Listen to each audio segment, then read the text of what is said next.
ஃபசுரா நசீர் என்ற மலாய்க்கார மாணவி தமிழில் அறிவிப்பு செய்யும் காணொளி சமூக ஊடகத்தில் அனைவரது கவனத்தையும் பாராட்டையும் பெற்றுள்ளது. அக்காணொளியில் மலேசிய தேசிய பல்கலைக்கழகத்தில் நடைபெற்ற கலாச்சார நிகழ்ச்சியில் 2 பெண் மாணவர்கள் நிகழ்ச்சியை தொகுத்து வழங்குவதை காண முடிகிறது.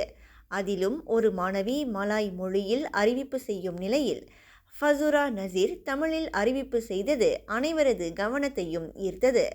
ஃபசுரா நசீரின் முயற்சியை பாராட்டி பொதுமக்கள் அக்காணொளியின் கீழ் பதிவிட்டு வருகின்றனர்.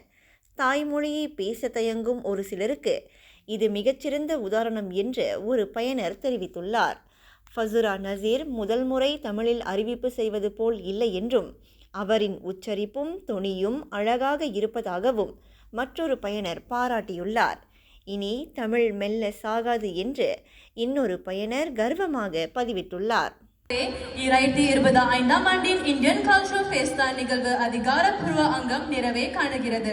இதுவரை பேசுகையில் ஏதேனும் தவறுகள் நிகழ்ந்திருந்தால் தாழ்மையுடன் மன்னிப்பு கேட்டுக்கொள்கிறோம். உயிரெழுத்தில் தொடங்கி மெய்யெழுத்தில் கலந்து உயிர்மெய் எழுத்தாக வார்த்தைகளை தொடுத்து சிந்தேனாய் இனிக்கும் செந்தமிழில் இதோடு உங்களிடமிருந்து விடைபெறுவது நான் நூர் ஃபசுரா பின்தி அப்துல் நசீர்.